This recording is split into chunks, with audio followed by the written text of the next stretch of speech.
It's my pleasure to be interviewing you guys tonight. So starting off with you, playing one of Bollywood's superheroes, do you feel you're pressurized to play your character in a super, ideological way that people perceive as superheroes in? Well, I believe more the pressure, the better I feel, the better I, have the attack in me. So I just keep saying, bring it on. I'm always looking for access points to growth, and it's the challenges that can really, truly bring out your true potential. So more the challenge, the bigger and the more dangerous it is, the better it is for me, because it's truly going to make me realize what am I capable of, how much can I do, what's the extent of my human potential. So it excites me to no end. And the ideology behind Kerish is something that really has had a personal impact on my life. I believe in the values that a superhero lives by, his code and his character. That's what he's about, for me at least. And I'm an aspiring superhero inside.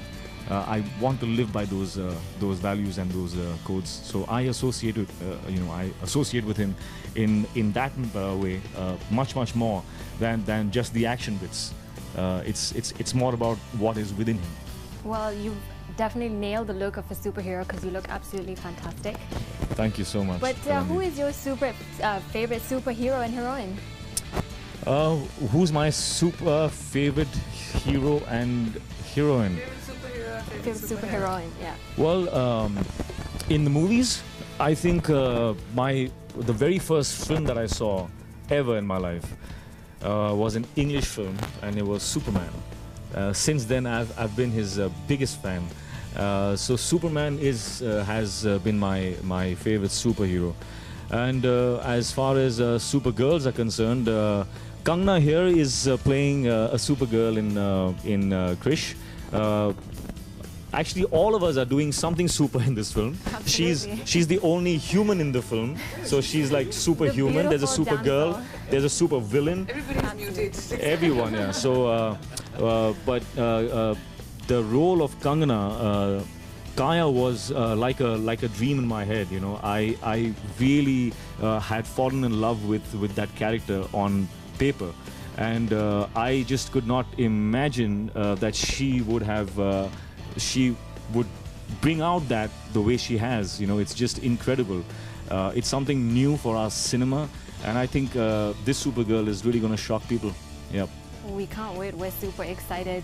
But from all the superpowers that Kerish has, which one would you actually like to retain in real life if you could? As I said, it's not about the powers of being able to jump across buildings and stuff like that. I think his power is the fact that he's there in service of the world. He's always there to lend a helping hand. He uses whatever powers he has in service of others, and that is an attribute that we all have. So if we all can identify with that, we all are superheroes then. So Absolutely. I mean, that's how I see it. Absolutely. At least. And of course, all my viewers want to know, how do you keep such an amazing physique? Well, everybody actually knows what we need to do to look great. They can ask me, they can ask any one of us, they can ask you. The resources and the tools are available for all of us. The education and the information is all out there, and yet they keep asking. The problem is that nobody takes the initiative. You just have to begin, make a decision, and stop eating fried foods, stop eating the makhan and the ghee and stuff like that, and just work out. It's as simple as that. Huh? She gets to eat all the makhan. Well, she's a human in the movie. She's a superhuman. No, she's a human in the movie. Everything, nothing happens to her. Yeah. Stop putting nazar, Human in the movie. She's a mutant in real life, actually. Well, isn't that a bit ironic? Thank you so much. Over to you, Brianka.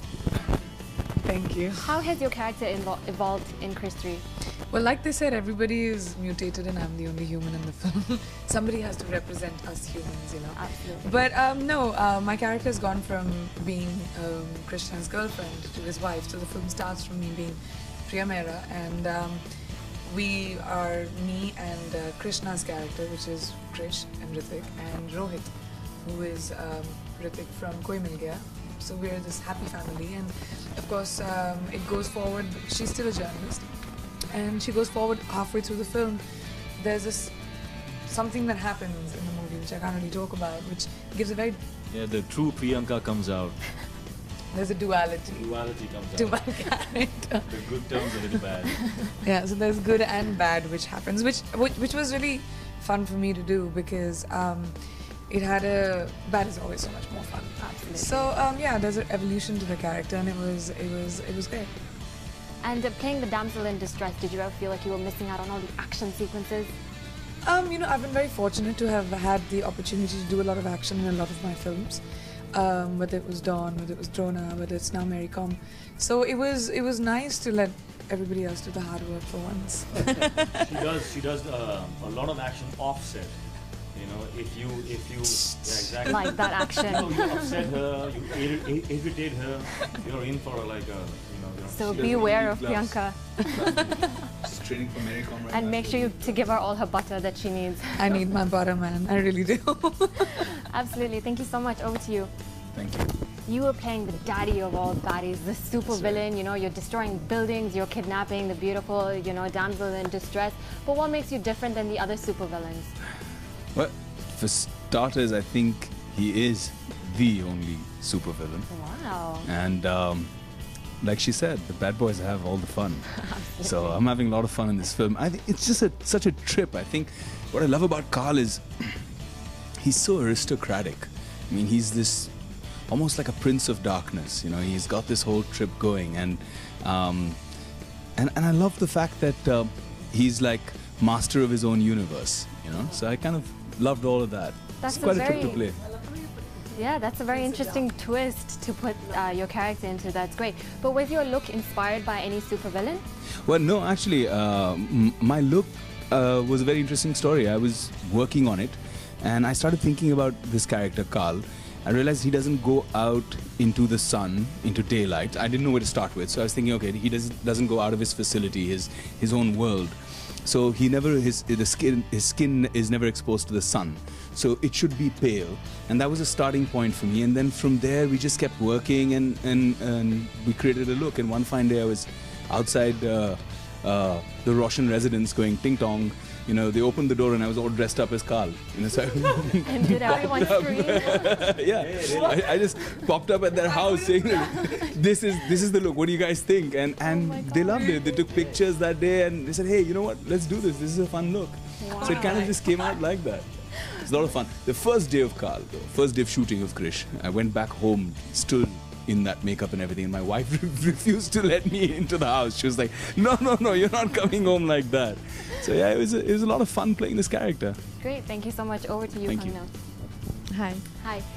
Playing the super villain in a science fiction genre, how difficult was it? And what was the most difficult thing about it besides the tight outfit that you're wearing in the scenes? Yeah, it was a very difficult role to play, and he's a supervillain. I am his mutant who follows his instructions. So, the challenging part was the action, and physically it was very tiring, very draining, and it is not one of those regular raw fights that you do or see in Bollywood films.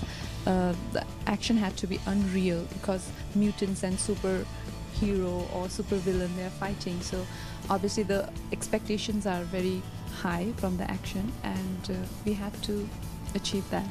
Speaking about action, which action sequence should the audience look most forward to? Of course, the climax one. Could you give us a little bit more?